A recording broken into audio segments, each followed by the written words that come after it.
Ini adalah lengkuas merah atau Alvinia purpurata yang masuk dalam familia Singibraceae atau rimpan-rimpangan.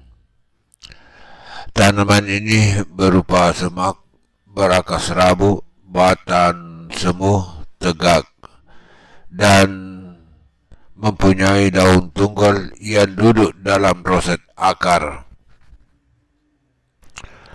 Lengkuas merah ini selain digunakan sebagai bumbu dapur, juga digunakan sebagai obat herbal untuk mengobati seperti diabetes, batuk, sakit tenggorokan, serta mencegah tumor atau kanker. Teman-teman, dia adalah tanaman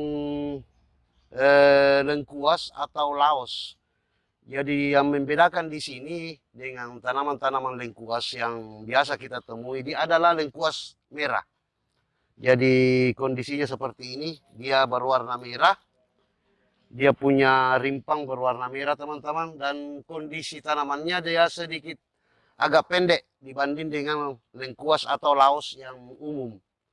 Jadi dia tingginya antara 1 sampai 1,5 meter saja, sedangkan lengkuas yang biasa kita kenal, lengkuas putih, dia tingginya bisa mencapai 2 meter atau lebih. Iya, inilah kondisinya. Terus selain fungsinya sebagai bumbu dapur, tanaman lengkuas merah ini juga sangat bermanfaat untuk pengobatan daripada tumor dan kanker. Terutama tumor dan kanker karena antioksidannya yang sangat tinggi teman-teman. Sehingga ada beberapa penyakit yang bisa diantisipasi dengan ramuan daripada tanaman lengkuas merah ini, termasuk batuk dan penguatan untuk mengurangi penderita tumor dan kanker teman-teman sekalian. Jadi inilah kondisinya. Bentuk batangnya dia sebenarnya tidak berkayu. Jadi batangnya ini merupakan susunan dari pelepah-pelepah daun yang membentuk seperti ini. Jadi dia agak lunak. Dia ada agak lunak, tidak berkayu teman-teman. Dan pada usia tertentu dia mengering. Dia mengering seperti ini. Dia mengering. Nah, ini tandanya bahwa lengkuas ini sudah siap untuk diambil. Untuk diambil apanya? Diambil dia punya rimpan di bawah. Terus untuk perkembangbiakan sementara kita masih gunakan anakan.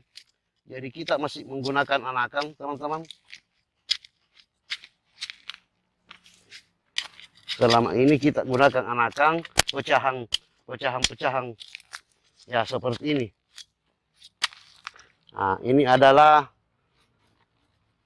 salah satu cara untuk memperbanyak atau perkembangbiakan. Jadi ini kita bisa tanam di dalam polybag. Ini sudah muncul anakan baru.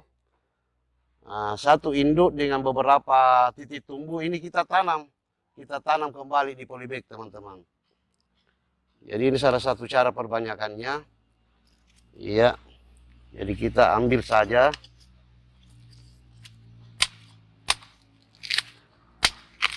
Nah, seperti ini.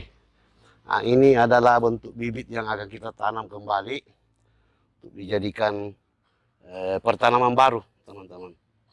Iya.